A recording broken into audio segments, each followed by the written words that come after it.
پەیامێک بۆ شەرمەزارکردنی ئەو کەس و تاقم و گروپ و دەسەڵاتانەی کە گەڵکۆی هونەرمەندان و کەسایەتە سیاسیەکانی کورد ئەشێوێنن. گەلی تێکۆشەری کورد لە چەند ڕۆژی ڕابردوودا ئاگادار بووم کە گەڵکۆی مامۆستا محەممەدی ماملێ لەلایەن تاریکپەرستانە و لەلایەن شەمشەمەکوێرەکانەوە شێوێنراوە. یەکەم جار نییە کە ئەو کاراکەن، چەندین جار گەڵکۆکەی کافوادی مستەفا سوڵتانیشیان شێواندووە.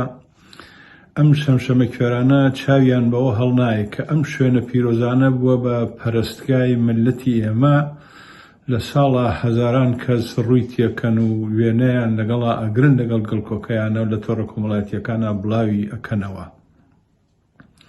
ئەمانە پیرۆزی گەلی ئێمەن بە هیچ شێوەیەک ئەمە قبوڵ ناکردرێ.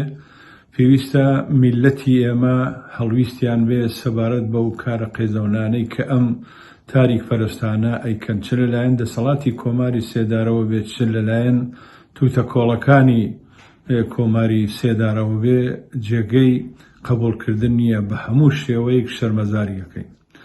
ئەمانە هیچ بۆنێکیان لە مرۆڤایەتی، هیچ بۆنێکیان لە ئینسانیەت نەبردووە، تەنانەت چاویان بە گەڵکۆی کەسایەتیەکانی ئێمەیش هەڵنایە.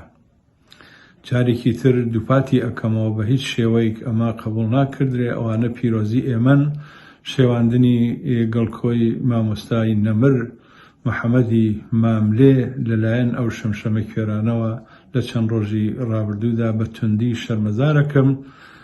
هیوادارم هەموو هونەرمەندانیش هەڵویست هەربگرن و هەروەها ڕاگەیاندنەکانیش ئاماژە بە و دیاردەناشینانە بکەن بۆی جارێکی تر دووبارە نەبێتەوە.